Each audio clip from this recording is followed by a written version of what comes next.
స్వచ్ఛమైన పర్యావరణం వస్తుంది. దానికే నేను ఈరోజు ఆలోచించాను.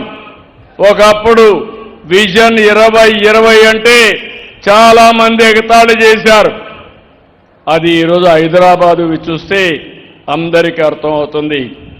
ఈరోజు 2047కి నరేంద్ర మోడీ గారి నాయకత్వంలో భారతదేశం ఒక అగ్ర దేశంగా వికసిత్ భారత్ సాధిస్తుంది.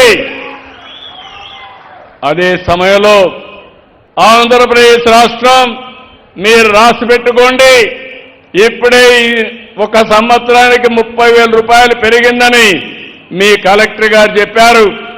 తప్పకుండా 2047కి మీ తలసరి ఆదాయం 50 లక్షల వరకు పెరిగే అవకాశం ఉంటుంది. 3.5 లక్షల నుంచి 50 లక్షలు పెరగడానికి నేను ప్రణాళిక రచించాలని మరొక్కసారి విజ్ఞప్తి చేస్తున్నాను. దీన్ని ఉపయోగించుకోవడం మీ అందరి బాధ్యత. ఇక్కడ అవకాశాలు చాలా వస్తాయి. ఇప్పుడే మా సత్యనారాయణమూర్తి గారు అన్నారు, నిన్నటి వరకు అనకాపల్లికి పెట్టుబడులు రాలేదు, విశాఖపట్నం బాగా అభివృద్ధి అయిందని, అనకాపల్లి వెనుకబడిపోయిందని బాధపడ్డాం. ఇప్పుడు విశాఖపట్నానికి మించి ఈరోజు పెట్టుబడులు ఇక్కడికి వచ్చే పరిస్థితికి వచ్చాయి. ఒక పక్క మీరు చూశారు, ఆర్సెలర్ మిత్తల్ స్టీల్ సిటీనే కడుతున్నాడు.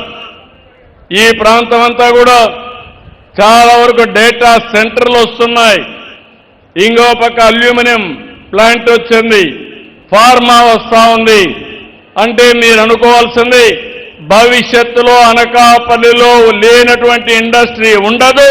అన్ని ఇండస్ట్రీస్కి కేంద్రంగా, నాలెడ్జ్ ఎకానమీకి కేంద్రంగా అనకాపల్లి తయారవుతుంది.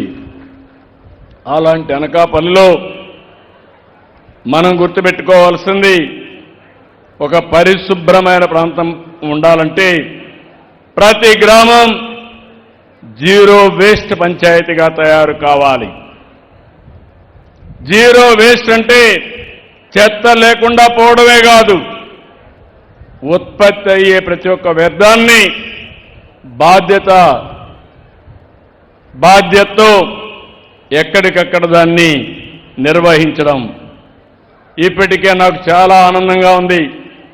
మా డిపార్ట్మెంట్ 2 సంవత్సరాల్లో రాష్ట్రంలో 143 లక్షల మెట్రిక్ టన్నులు లెగసీ వేస్ట్ ని డిస్పోజ్ చేశాం. 5 సంవత్సరాలు ఎక్కడ చూసినా చెత్తమయం చేశారు, భూముల్లో కూడా వేశారు, గుట్టలుగా పేరిపోయినాయి. మీరు ఒక విషయం గుర్తుపెట్టుకోవాలి, ఎక్కడన్నా చెత్త ఉంటే వర్షం వచ్చినప్పుడు ఆ చెత్తంతా కూడా భూగర్భ జలాల్ని కలుషితం చేస్తుంది. అక్కడి నుంచి కొన్ని కిలోమీటర్లు కూడా నీరన్నీ కూడా కలుషితం అయిపోయే పరిస్థితి వస్తుంది. దీనివల్ల వాతావరణమే కాకుండా మనం తాగే నీళ్లు కానీ చాలా సమస్యలు వస్తాయి. అందుకే నేను కొత్త స్లోగన్ ఇచ్చాను, చెత్త నుంచి సంపద.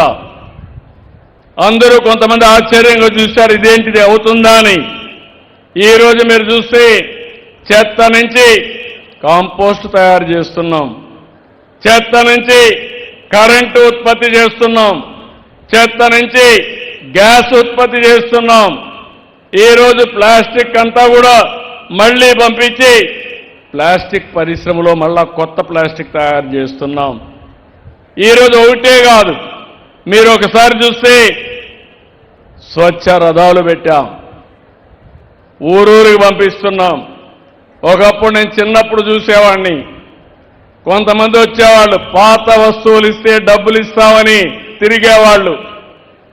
అప్పుడు ఆ పాత వస్తువులు ఇచ్చి వాళ్ళ దగ్గర డబ్బులు కానీ కొత్త వస్తువులు తీసుకునేవాళ్ళం. ఇప్పుడు అలాంటిది మళ్ళీ వచ్చింది. మీ ఇంట్లో పాత వస్తువులు ఇస్తే మీకు ఏం కావాలన్నా అది ఇచ్చే పరిస్థితి వచ్చిందంటే అది ఈరోజు ఈ ప్రభుత్వం చూపించే చొరవ. కడాన మా పిల్లలకు కూడా